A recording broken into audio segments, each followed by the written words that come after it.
Я сижу на полу в своей маленькой московской квартире, прижавшись спиной к холодной стене. В руках лист бумаги, который я сжимаю так сильно, что края мнутся, словно старый пергамент. Это результаты ДНК-теста. Черные буквы на белом фоне кричат правду, которую я не хочу слышать. Артем, мой малыш, мой свет, не мой сын. Моя грудь сжимается, будто кто-то выдавил из нее весь воздух. Я закрываю глаза, и слезы текут по щекам, оставляя соленый след. За окном дождь барабанит по подоконнику, а в комнате пахнет остывшим кофе, который я варила утром, пытаясь убедить себя, что все будет хорошо. Но ничего не хорошо. Моя жизнь с Максимом, человеком, которого я любила 8 лет, оказалась ложью. Я шепчу в пустоту: «Как ты мог?» Но ответа нет. Только тишина, густая, как туман над Москвой с рекой. Я хочу, чтобы вы, кто слушает меня сейчас, почувствовали эту боль. Не потому, что я ищу жалости, а потому, что я знаю, многие из вас знают, каково это — доверять, любить, а потом обнаружить, что все, во что ты верил, было миражом. Я Алина, мне 24, и это моя история. История о том, как я потеряла все, но нашла себя. Давайте вернемся назад, туда, где все началось. 7 лет назад, мне было 17, я была студенткой МГУ, факультет журналистики, с горящими глазами и мечтами о большой карьере. Лето, Подмосковье, дача моей подруги Маши. Запах шашлыков, дым от мангала, что щекочет ноздри, старые советские песни из колонок, Катюша, подмосковные вечера. Мы смеялись, пили домашний компот из бабушкиного погреба, и я чувствовала себя живой. Тогда я впервые увидела Максима. Он был старше 30, уверенный, с теплой улыбкой и легкой сединой на висках. Он рассказывал истории о своем IT-стартапе, о том, как они с командой ночами кадили в офисе на Таганке, и я ловила каждое его слово. Его голос был низким, с хрипотцой, как будто он только что выпил виски, хотя в руках у него был пластиковый стакан с квасом. Я помню, как он посмотрел на меня, когда я случайно пролила компот на свою белую футболку. Все засмеялись, а он просто протянул мне салфетку и сказал: «Ничего страшного, Алин, это добавляет шарма». Я покраснела, а сердце заколотилось. Моя мама всегда учила: держи мужчину, Алина, но не показывай, как сильно ты в него влюблена. Но я не могла скрыть. Максим был как магнит, его уверенность, его смех, его умение заставить всех вокруг чувствовать себя особенными. Я была наивной девочкой, выросшей в хрущевке на окраине Москвы, где мама готовила борщ по выходным, а папа ушел, когда мне было 10, оставив нас с ней и кучей неоплаченных счетов. Максим казался мне человеком из другого мира, где все возможно. Мы начали встречаться. Я помню наши прогулки по Москве, как мы гуляли по Патриаршим, ели мороженое, и он рассказывал, как хочет построить компанию, которая изменит мир. Я верила ему. Я бросила стажировку в журнале, чтобы проводить с ним больше времени, переехала к нему в его квартиру на Соколе. Это была не роскошь, но уютно: старый диван, запах его одеколона, книги по программированию на полках. Мы мечтали о семье, о ребенке, который будет бегать по этой квартире, смеяться, называть нас мамой и папой.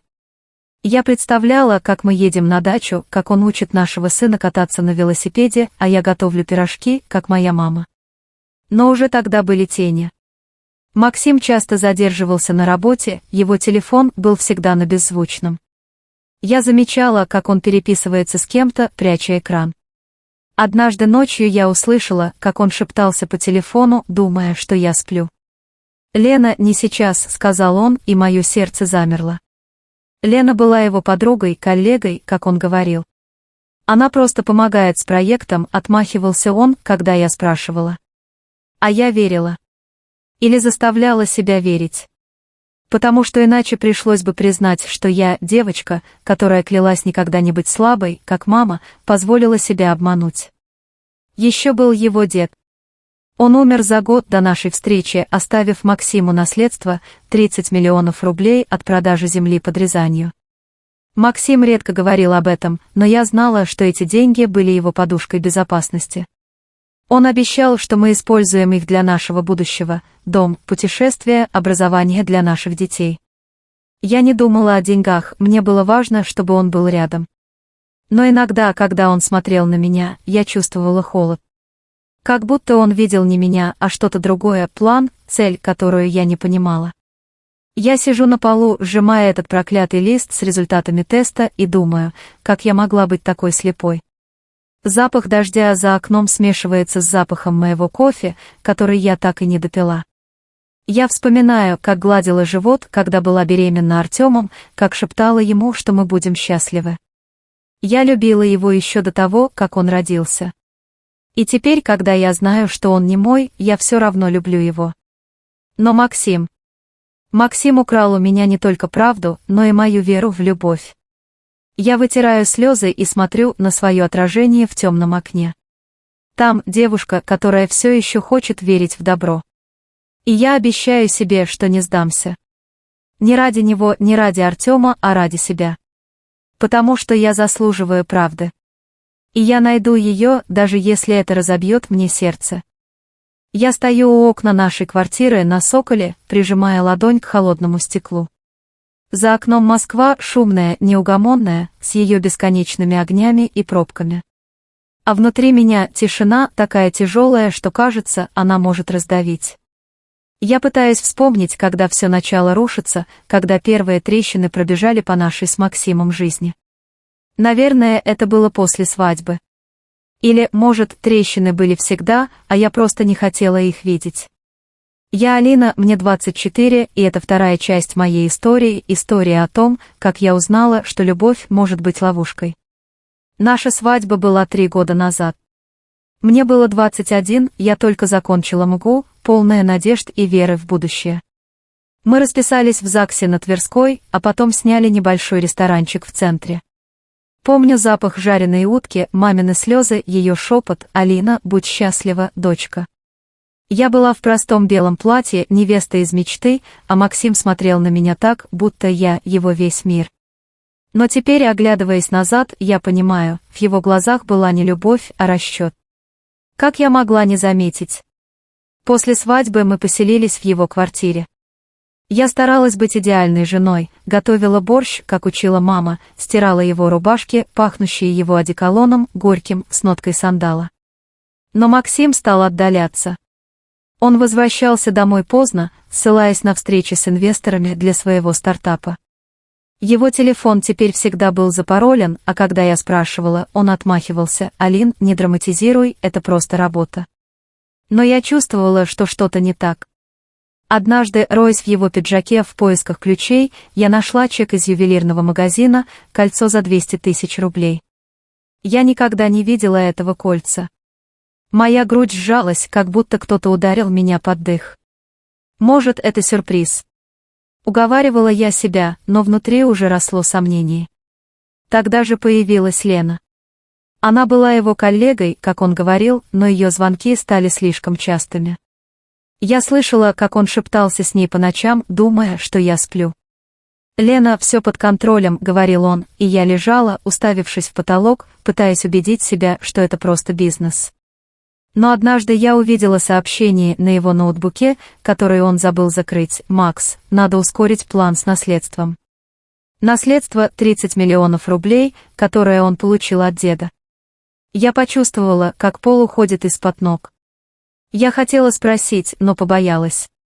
Побоялась, что правда разрушит все, что я так старательно строила. Самое больное началось, когда мы решили завести ребенка. Я мечтала о семье, о маленьких ножках, топающих по нашей квартире. Но месяцы шли, а ничего не получалось. Мы ходили по врачам, сдавали анализы, и каждый визит был как нож в сердце. Я помню запах антисептика в клинике, холодный взгляд врача, который говорил: «Попробуем еще раз». Максим держал меня за руку, но его слова звучали пусто: «Все будет, Алин, не переживай». Однажды, когда я плакала после очередного отрицательного теста, он сказал: «Может, это ты не можешь». Его голос был холодным, как зимний ветер. Я почувствовала себя виноватой, сломанной. Я хотела доказать, что могу быть матерью, что могу быть достойной его. И вот, чудо, я забеременела. Я помню тот день, стояла в ванной, держа тест с 2 полосками, и слезы радости текли по щекам. Я побежала к Максиму, обняла его, а он улыбнулся, но как-то натянуто. «Это же счастье, да?» Спросила я, и он кивнул, но его глаза были где-то далеко. Я гладила живот, шептала малышу, которого мы назвали Артемом, что он будет самым любимым. Но Максим становился все холоднее. Он пропадал на работе, а когда был дома, смотрел в телефон, а не на меня. Я пыталась говорить, но он отмахивался: «Алина, я устал, дай отдохнуть». Мой первый срыв случился ночью. Я нашла его телефон без пароля, он забыл заблокировать. Там были сообщения с Леной. «Она ничего не подозрит», — писал он. «Надо аккуратно, чтобы наследство осталось у нас», — отвечала она. Я сидела в ванной, сжимая телефон, и рыдала. Вода капала из крана, тик-тик-тик, как метроном моего отчаяния. Я вспоминала детство, как отец ушел, оставив маму одну, как она работала на 2 работах, чтобы я могла учиться. Я поклялась себе, что никогда не буду слабой, как она. Но вот я здесь, в ванной, с разбитым сердцем, понимая, что человек, которого я люблю, использует меня. Я хотела уйти, но не могла. Артем был моим якорем. Я любила его, даже если Максим лгал. Я смотрела на свой живот, на маленькие толчки, и обещала себе, что защищу его, даже если это разорвет меня на части. Но сомнения грызли меня. Почему Лена так часто звонит? Что за план они обсуждали? И почему Максим так интересовался моими финансами, спрашивал, сколько я откладываю, как будто проверял, есть ли у меня что взять. Я вытираю слезы и смотрю на свое отражение в зеркале ванной. Мои глаза красные, волосы растрепаны, но я все еще я. Я вспоминаю мамины слова: «Алина, ты сильнее, чем думаешь».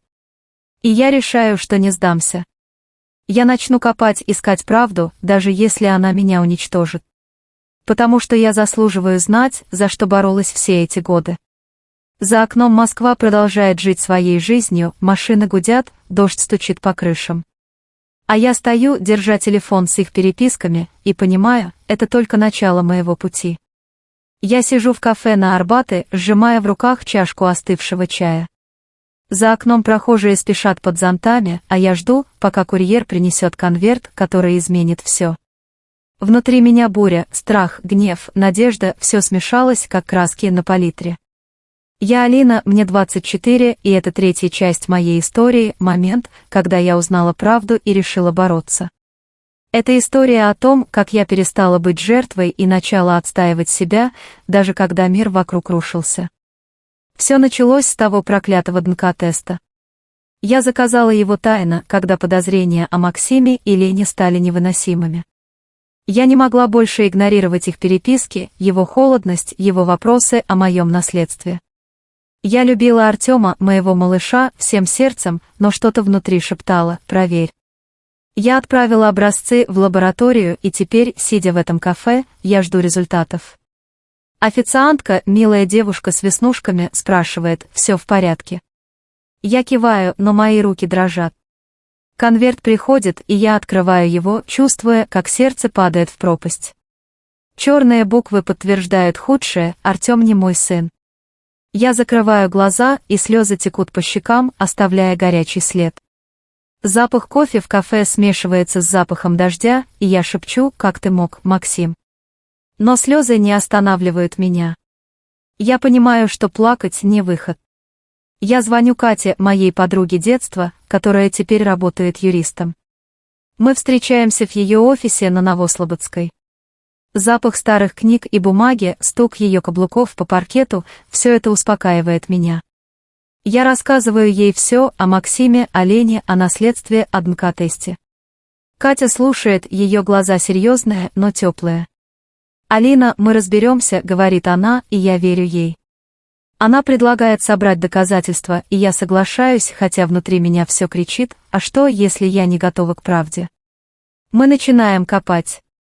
Катя находит частного детектива, который проверяет телефонные записи Максима. Я сама роюсь в его ноутбуке, пока он на встрече. Я нахожу переписки с Леной, где они обсуждают, как разделить наследство после развода. Я узнаю, что Лена не просто коллега, а его сестра. Они планировали развод, чтобы я осталась ни с чем, а они получили бы алименты и часть моих денег. Но самое шокирующее, я нахожу записи из клиники, где Максим тайно покупал контрацептивы, пока я проходила лечение от бесплодия. Он подделывал нашу борьбу, заставляя меня чувствовать себя сломанной, виноватой. Я сижу на кухне, глядя на эти документы, и чувствую, как гнев вытесняет боль.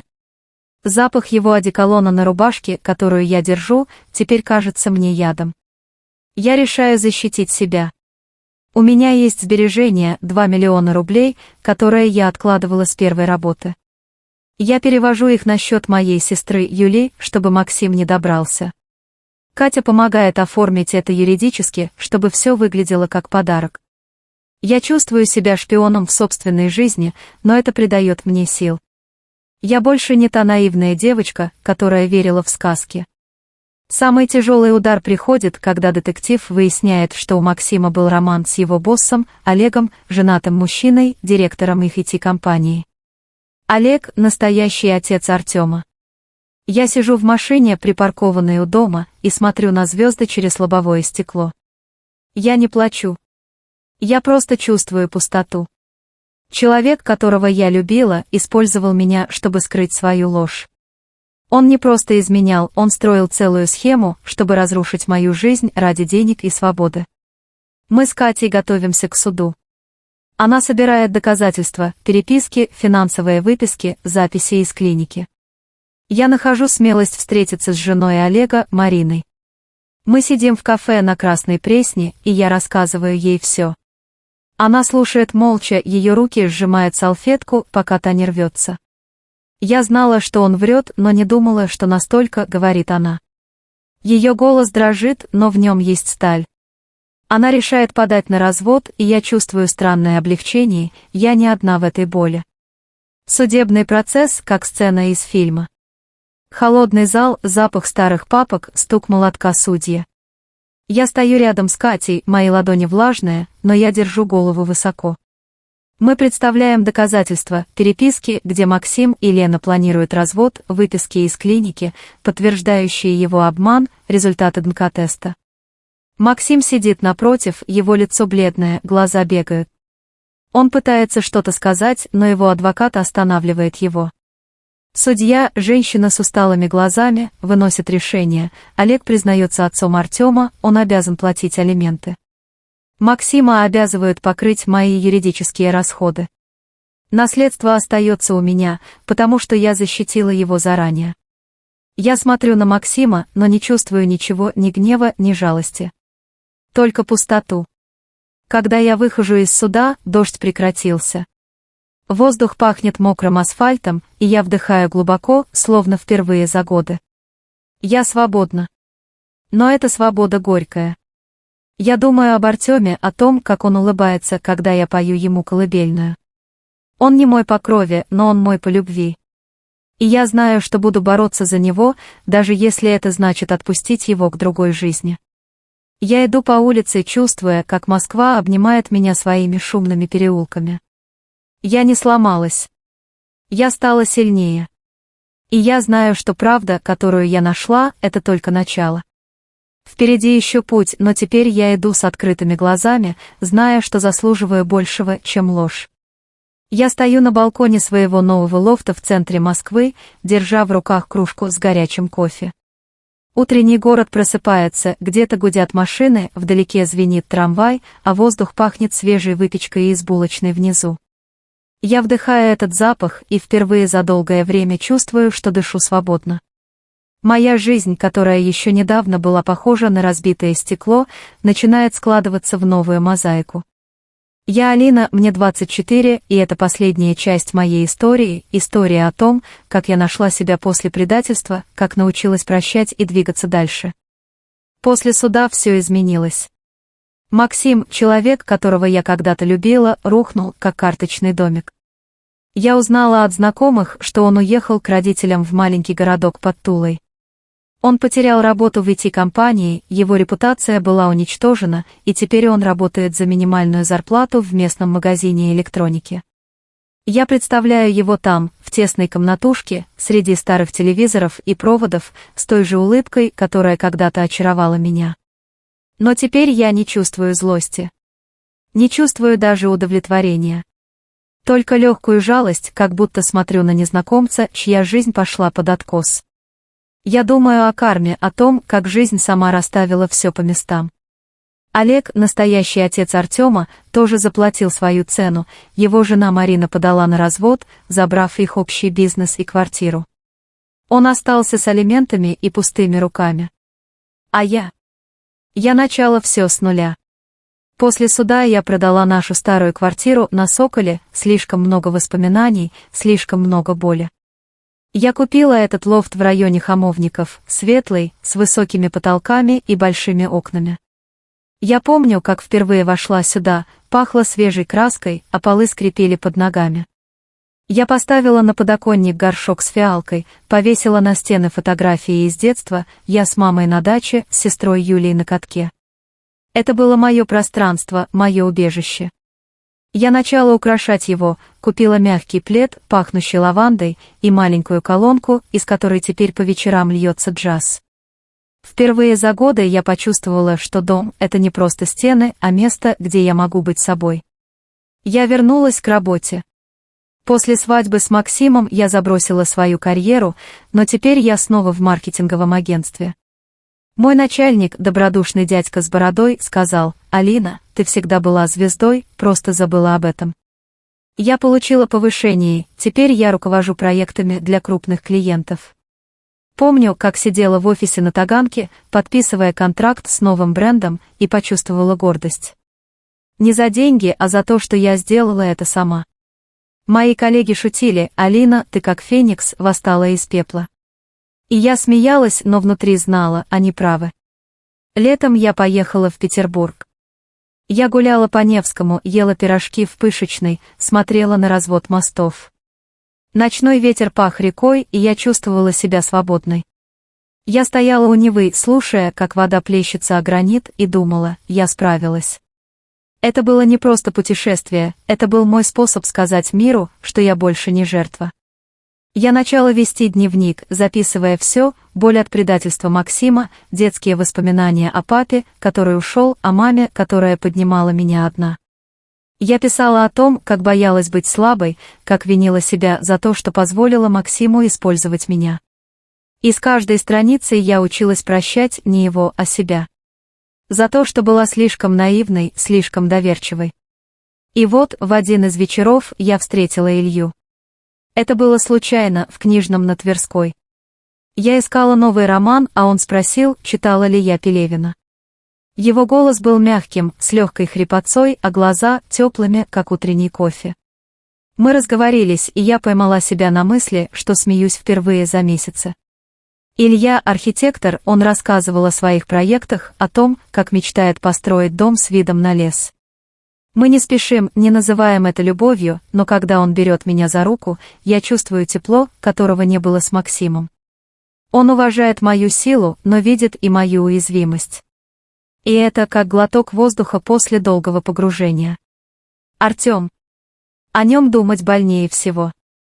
Он остался с Мариной, женой Олега, которая решила воспитывать его. Я видела его пару раз после суда, он все еще улыбается, когда слышит мой голос. Я не его мама по крови, но в моем сердце он навсегда мой. Я отпустила его, потому что любовь — это не владеть, а желать лучшего. Я знаю, что он будет счастлив, и это дает мне покой. Я смотрю на Москву с балкона, и город кажется мне другим, не холодным и равнодушным, а живым, полным возможностей. Я обращаюсь к вам, кто слушает меня: если вы чувствуете, что вас используют, что ваши чувства топчут, не бойтесь уйти. Правда больна, но она освобождает. Я прошла через предательство, через слезы, через суд, но я здесь сильнее, чем когда-либо. Я научилась любить себя, и это самая большая победа. Мой кофе остыл, но я улыбаюсь. Запах фиалок с подоконника смешивается с утренним воздухом, и я знаю, жизнь только начинается. Я заслуживаю счастья, и я найду его шаг за шагом, с открытым сердцем.